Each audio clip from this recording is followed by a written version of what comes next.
beneath the floorboards. The first thing I remember from that night was the heat. Not the usual familiar heat of a Cambodian April, the kind that settles in your bones and makes you dream of the rainy season. This was different. It was a thick, suffocating heat, a feverish heat that felt like it was radiating from inside my own body, from the new life I carried within me. My husband, Bora, was a heavy sleeper, his arm draped across my swollen belly, a comforting weight that had somehow become another layer of the oppressive warmth.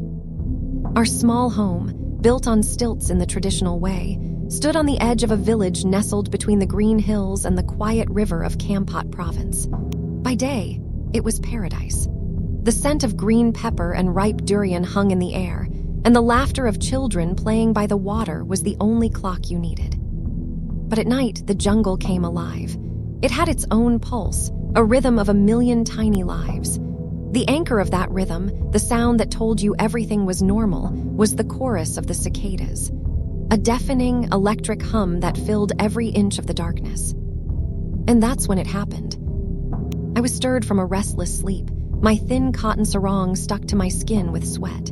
The world outside my open, unscreened window was vibrating with the song of the cicadas.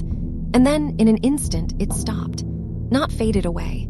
It was cut off as if a giant switch had been thrown. The silence that rushed in was so absolute, so unnatural, it was louder than the noise it replaced. My heart began to pound a frantic rhythm against my ribs. In that dead silence, a new sound began. It came from beneath the house, from the dark, damp space between the floorboards and the packed earth. It was a wet, dragging sound. A squelching, pulpy noise like a heavy sack of waterlogged rice being dragged through thick mud. I lay there, frozen, listening. Bora didn't stir. The sound moved slowly, deliberately, tracing the perimeter of our home from below. Then came the smell.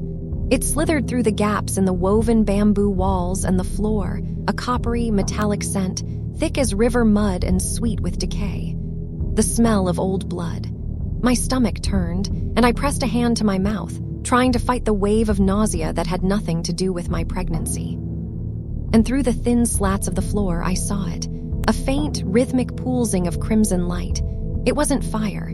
It was a biological glow, like a monstrous firefly, staining the dusty floorboards in a slow, hypnotic beat. Red, then dark. Red, then dark. The light moved in perfect time with the dragging sound below. My breath caught in my throat. I couldn't move. I couldn't scream. I could only lie there and listen as the squelching stopped directly beneath me and then began to ascend. It was coming up the exterior ladder, the one we used to climb into our home. A slow, deliberate, agonizingly patient sound. The sound of something heavy and saturated, something impossibly wet being laboriously pulled upwards, one rung at a time. The jungle remained silent, holding its breath, and so did I. For what felt like an eternity, I lay there, listening to that horrifying climb. Each squelch on the bamboo rungs was a hammer blow to my sanity. It was not the sound of a person. It was not the sound of an animal. It was the sound of something that should not be. Something broken and wet and utterly wrong. Bora sighed in his sleep, his hand tightening on our child.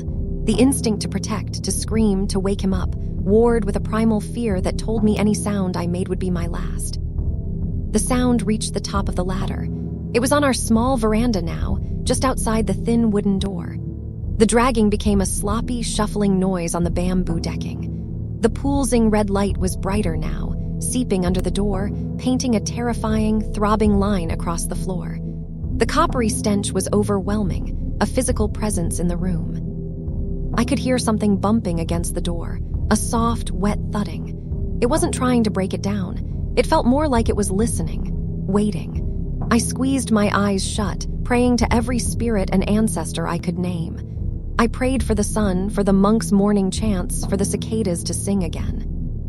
And then, as suddenly as it began, it was gone. The red light vanished. The wet shuffling ceased. After a few moments of heart-stopping silence, I heard it again, that same laborious, squelching descent down the ladder. The dragging sound moved away from the house, growing fainter and fainter until it was swallowed by the darkness. A few minutes later, as if a spell had been broken, a single cicada started its song. Then another, and another, until the night was once again filled with their deafening, beautiful, normal chorus.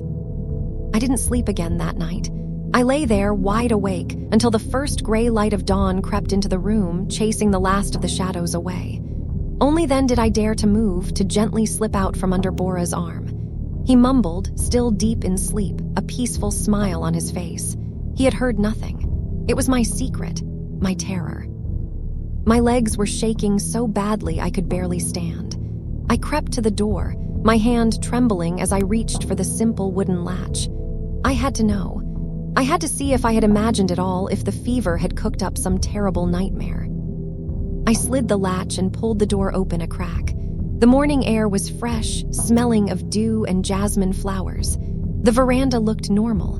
The ladder was just a ladder. But then my eyes fell upon the floor. Leading from the top of the ladder to our door, and then back again, was a trail. A glistening, dark trail of something that looked like muddy water mixed with pond scum and flecks of something dark and stringy. And in the center of the trail, spaced apart like grotesque footprints, were dark, crimson stains that had soaked deep into the bamboo. The coppery smell still lingered, a faint but undeniable ghost of the night's horror. It was real. Whatever had come to our home, it was real. And looking at that trail, a cold certainty washed over me. It hadn't come for just anyone. The way it had lingered outside the door, the way it seemed drawn to the house, it had come for me, for my baby. The next few days were a waking nightmare of pretending. How could I explain it to Bora? My husband was a good man, a strong man, but he was practical. He believed in hard work, in the monsoon rains, in the price of rice at the market. He had left the village superstitions behind when he went to work in Phnom Penh for a few years. If I told him a wet, dragging, glowing thing had climbed our ladder, he would blame my pregnancy hormones, the fever, an overactive imagination. He would say it was a monitor lizard, or a civet cat that had gotten into something rotten. So I said nothing, but I watched. I became a stranger in my own life. My senses stretched to a breaking point. Every night I would lie awake, listening. The cicadas became my sentinels. Their constant hum was a fragile shield against the memory of that terrible silence. I'd find myself staring at the floorboards, half expecting to see that poolsing crimson light bleed through the cracks. During the day, I tried to find answers in the mundane. I went to the market, forcing a smile, buying vegetables and fish, talking with the other women. I'd listen to their gossip, hopping for a clue. Had anyone else seen something strange? Had any livestock gone missing? A few days after the incident, I overheard two old women talking near the fish stall. "Yi Chan's chickens are all gone," one said, her voice a low whisper. "All 5 of them, not a feather left. She said it was a snake, but a snake doesn't take 5 chickens in one night and leave no trace." The other woman clucked her tongue. "The spirits are restless this season. The air is heavy. My dog won't go out after dark, just whimpers by the door." Yi Chan, I knew her. A quiet, elderly woman who lived alone in a small, tidy house on the other side of the village. She was always pleasant, if a bit distant. The thought that she had lost her chickens sent a fresh wave of fear through me. The creature from my night, whatever it was hungry. That afternoon, I found an excuse to walk past her house. It was immaculate. Pots of bright pink bougainvillea lined her path, but as I drew closer, I saw it. On the packed earth beneath her stilted home, near one of the posts, was a dark, damp patch. And scattered around it were tiny, almost invisible flecks of something that looked like dried blood. I hurried away, my heart hammering. It was a flimsy connection, I told myself. A coincidence. But I couldn't shake the feeling that the village's mundane troubles and my secret horror were connected. That night, I begged Bora to hang the small, blessed cloths we had gotten from the monks at the pagoda over the door and the window. "Sathya, my flower, what is this for?" he asked, amusement in his voice. "Are you afraid of ghosts now?" "Please, Bong," I pleaded, using the respectful term for husband. "Just for me, for the baby, it will help me sleep." He saw the genuine fear in my eyes and relented, tacking the faded saffron cloths into place. "All right, Aun, anything to make you feel safe." But I didn't feel safe. The cloths felt like paper shields against a tidal wave. A week passed in tense, watchful silence. Nothing happened. The cicadas sang their unbroken song each night. I began to wonder if maybe Bora was right. Maybe it had been a fever dream, a hallucination so powerful it had left a phantom stain on my memory and my veranda. I started to relax. I laughed with Bora, I felt the baby kick and felt joy instead of fear. We were going to be a family. Everything was going to be fine. It was on the night of the full moon that it returned. This time there was no fever. I was wide awake, fanning myself in the humid air when the cicadas were silenced again. That same unnatural, immediate void of sound. My blood ran cold. I sat bolt upright, my hand flying to my stomach. Bora was still asleep. The dragging sound started again. Squelch, drag, squelch. It was faster this time, more determined. It circled the house once, twice, a predator assessing its cage. The coppery smell flooded the room, stronger than before, thick enough to taste. The crimson light pulsed beneath the floor, a malevolent heartbeat in the darkness. Then the ascent. Squelch, squelch, squelch up the ladder, faster, angrier. It reached the veranda, and this time there was no gentle bumping. A loud, wet slap hit the door, making the entire structure shudder. Bora shot up from the sleeping mat. "What was that?" he whispered, his voice thick with sleep. Slap. Another one, harder this time. Something wet and heavy was being thrown against our door. The blessed cloth the monks had given us fluttered. "Sathya, what is going on?" Bora grabbed the heavy wooden pestle we used for making chili paste, the closest thing we had to a weapon. The squelching moved away from the door, circling the small house on the veranda. It slapped against the woven bamboo wall right next to my head. I screamed, scrambling away, pressing myself against Bora. I could hear it breathing on the other side of the thin wall, a wet, ragged, gurgling sound. "Stay behind me," Bora ordered, his voice tight with fear. He finally understood. This was no animal. He moved towards the window, pestle held high. "No, don't," I cried. "Don't look." But he was already there, peering through a small gap in the woven shutters. I saw the pulsing red light illuminate his face, his eyes widening in sheer, unadulterated horror. His skin went pale. He stumbled back, his mouth opening and closing but no sound coming out. He had seen it. The thing on the other side of the wall let out a shriek. It was a sound that didn't belong to this world, a high-pitched, gurgling scream of pure rage and hunger. It began to tear at the wall, the bamboo strips groaning and splintering. I could see the tips of something, slick and dark, poking through the gaps. Bora grabbed me, pulling me to the far corner of the room. "We have to keep it out," he rasped, his earlier confidence shattered. "Pray, Sathya, pray to anyone who is listening." We huddled together in the corner, listening to the creature's furious assault on our home. It tore at the walls, slammed against the door, shrieked its unholy frustration into the silent night. The whole house shook with its rage. The pulsing light was everywhere, seeping through every crack, turning our sanctuary into a blood-red cage. I buried my face in Bora's shoulder, my own prayers a choked, desperate litany, my hands clasped protectively over my unborn child. We were trapped. There was nowhere to run. We could only wait for the walls to give way. The assault lasted for hours. It felt like a lifetime. We stayed huddled in that corner, paralyzed by a terror so profound it was almost a physical force. The creature never tired.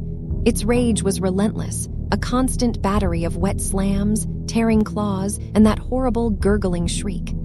The coppery smell was so strong I felt dizzy, my lungs burning with every breath. And then, just as I felt my hope beginning to completely dissolve, I heard a distant sound. The first rooster crowing from the far side of the village, heralding a dawn that felt a lifetime away. At the sound, the creature paused. The frantic tearing stopped.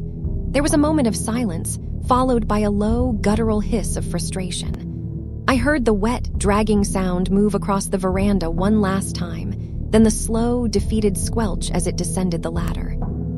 We waited, not daring to breathe, until the sun's first rays cut through the broken wall, lighting up the dust motes in the air. We had survived. We were alive. I looked at Bora.